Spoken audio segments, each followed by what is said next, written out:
नमस्कार। मैं UP top news से दिग्विजय नाथ और आप ब्राह्मणों के हितैषी हैं। मैं आपसे कुछ प्रश्न करना चाहूँगा और पहले तो ये बताइए कि आपको क्या लगता है आज के परिप्रेक्ष्य में ब्राह्मणों की स्थिति क्या है? देखिए, ब्राह्मण जो जिस हालात से गुजर रहा है इस पर मैं कई बार बोल चुका, आवाज भी उठा चुका हूं। लेकिन एक चीज गर्व की बात है कि ब्राह्मणों ने देश की आजादी में कुर्बानी दिया और आज भी अपनी कुर्बानी दे रहा है। तमाम प्रतिकूल स्थितियों को झेलते हुए, उपेक्षा तिरस्कार को झेलते हुए सनातन और राष्ट्र और धर्म इस वर्ग के मस्तिष्क से निकल नहीं पा रहा है, जो वास्तव में त्याग का एक परिचायक है कि राष्ट्र हमारा खतरे में न पड़े, सनातन हमारा खतरे में न पड़े। ये चिंता सिर्फ ब्राह्मण को है और यही इसकी कमजोरी समझ करके लोग ब्राह्मण के साथ भेदभाव का कार्य कर रहे हैं। आप बात कर रहे हैं सनातन की, आप बात कर रहे हैं राष्ट्र धर्म की, आप बात कर रहे हैं हर चीज की, ठीक है। लेकिन सरकारें जो बात कर रही हैं वो जात की बात करती हैं, वो अगड़ी पिछड़ी की बात करते हैं, वो जो पार्टियां हैं वो मनुवाद की बात करती हैं। तो यानी आप मनुवादी हैं तभी तो बात करती हैं ना। मैं गर्व के साथ कर रहा हूं, मैं मनवादी हूं और रहूंगा भी और इसका पोषक भी हूं। पहला हमारा संविधान वही है, उसी संविधान पर देश और समाज चला है। तो आज कौन सा मनुवाद में आ गया कि जो नफरत के योग्य हो गया। ये अवांछनीय तत्व जातिवादी ताकत हैं जो हमेशा राष्ट्र और समाज को तोड़ करके वोट की तुष्टीकरण राजनीति में संलिप्त हैं। ये उनको बुरा लग सकता है तो बुरा लगे। तो यह देश हमेशा मनुवाद के ही आधार पर चला है और यहां तक मैं कहूंगा कि संविधान की रचना में भी मनुवाद का काफी सहारा लिया गया है। ये संविधान के निर्माण में मनुवाद का कैसे सहारा लिया गया है?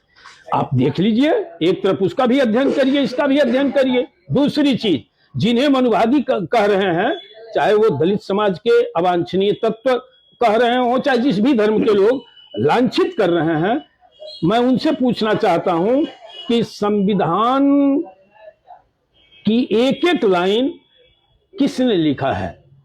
वह भी ब्राह्मण थे जिन्हें ये लोग मनुवादी कहते हैं, प्रेम बिहारी नारायण रायजादा जी। और जो एडवाइजर थे उस कमेटी के बीएन राव साहब, वो भी ब्राह्मण थे। लेकिन इन दोनों की कहीं चर्चा नहीं है। ये लोग तो बताते हैं कि नहीं, जो है अंबेडकर जी जो है इसके वो थे। तो इतनी बड़ी कमेटी बनी थी, ड्राफ्टिंग कमेटी बनी थी, संविधान सभा बना था, सिर्फ जितने 100-200 लोग जो भी रहे सब अंबेडकरवादी थे, सब अंबेडकर थे। केवल एक अंबेडकर, मैं जानना चाहता हूं कि अंबेडकर का क्या रोल था। अंबेडकर जी का रोल लोग बता दें और इनको नकार दें केवल आकर के डिबेट में कि बीएन राव साहब का योगदान नहीं रहा, सर्वश्रेष्ठ योगदान रहा। प्रेम बिहारी नारायण रायजादा का विशेष रोल रहा, जिन्होंने कलमों से लिखा। आप इनको नजरअंदाज करेंगे तो ये आएंगे कहां भीमराव अंबेडकर साहब? इसका मतलब जो है जितनी सरकारें आई सभी तो यही कहती रही, इसका मतलब गलत कहती रही। आप क्या सही कह रहे हैं? ये दलित वोट की तुष्टीकरण राजनीति के चलते उनको हाईलाइट किया गया कि देश में दलित पिछड़ों का वोट रहेगा तो हम अखंड राज्य करेंगे। ये इनकी इतनी ही सोच रही है। या और इसके पीछे बार बार अंबेडकर जी को याद करना या उन्हें महिमा मंडित करना, ये वोट की राजनीति है। तो बिहार में तो ऐसा नहीं हुआ है। बिहार में तो जाति का सब समीकरण टूट गया। तो आप कैसे कह रहे हैं कि जो है जाति की वोट के लिए केवल किया जा रहा है? जात की राजनीति ब्राह्मणों ने तोड़ा है। इतनी उपेक्षा तिरस्कार और उत्पीड़न के बावजूद भी सनातन प्रेमी, राष्ट्र प्रेमी ब्राह्मणों ने राष्ट्र हित में, समाज हित में, सनातन हित में मतदान करने का कार्य किया है। इसीलिए मैं कह रहा हूं कि ब्राह्मण त्यागी है, राष्ट्र के लिए, सनातन के लिए, और कुर्बानी आजादी के लिए भी दिया है। और आज भी इतना उत्पीड़न सहने के बाद भी आज त्याग कर रहा है राष्ट्र हित के लिए और समाज हित के लिए और सनातन हित के लिए।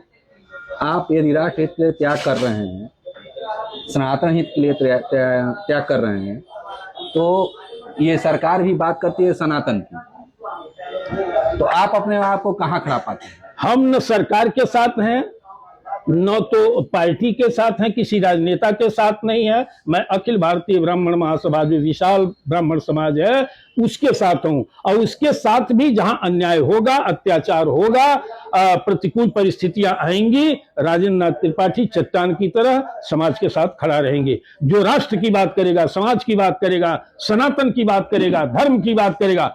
बिहार का चुनाव ये सिद्ध कर दिया है कि सनातन विरोधी ताकतें अपनी बोरिया बिस्तर बांध लें पहले ही। सनातन का विरोध करके, ब्राह्मण का विरोध करके, राष्ट्र का विरोध करके कोई भारत में अब स्थापित नहीं रह पाएगा।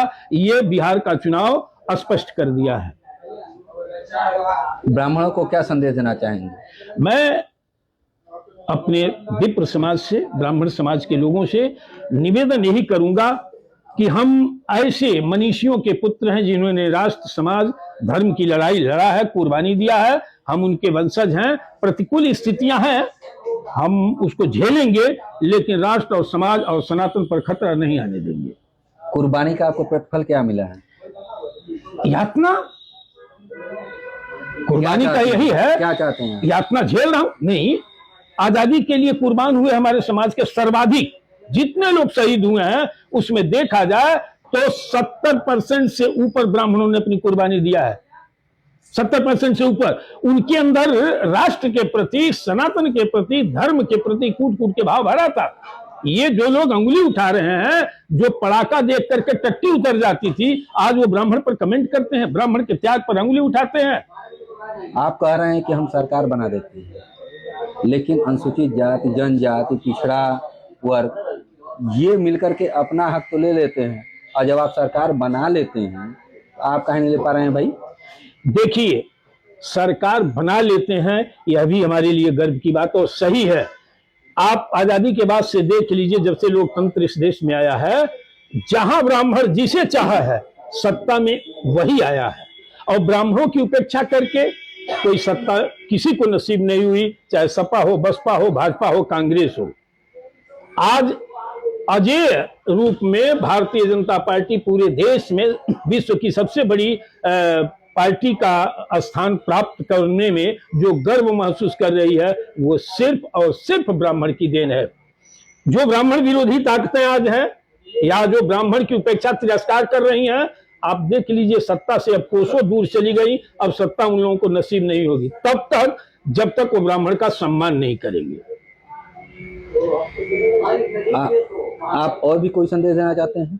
और भी है कि राष्ट्र के लिए कार्य करें, जो हमारे मनीषियों ने, पूर्वजों ने बताया है, उस अनुरूप जो वसुधैव कुटुंबकम सर्वे भवन्ति सुखिनः सिद्धांत के तहत सभी समाज को एक साथ, एक माले में पिरो के लेके चलने का कार्य करें। और जो जातिवादी ताकतें हैं, जो समाज में फूट डालने का कार्य कर रहे हैं, आपसी सौहार्द को मिटाने का काम कर रहे हैं, जो भी नेता हो, जो भी पार्टियां हो, उनका बहिष्कार करें संगठित होकर के। तो आप थे हमारे साथ ब्राह्मणों के शुभचिंतक राजेंद्र नाथ त्रिपाठी जी। आपको फिर कहीं मिलते हैं हम यूपी टॉप न्यूज की तरफ से। दिग्विजय नाथ।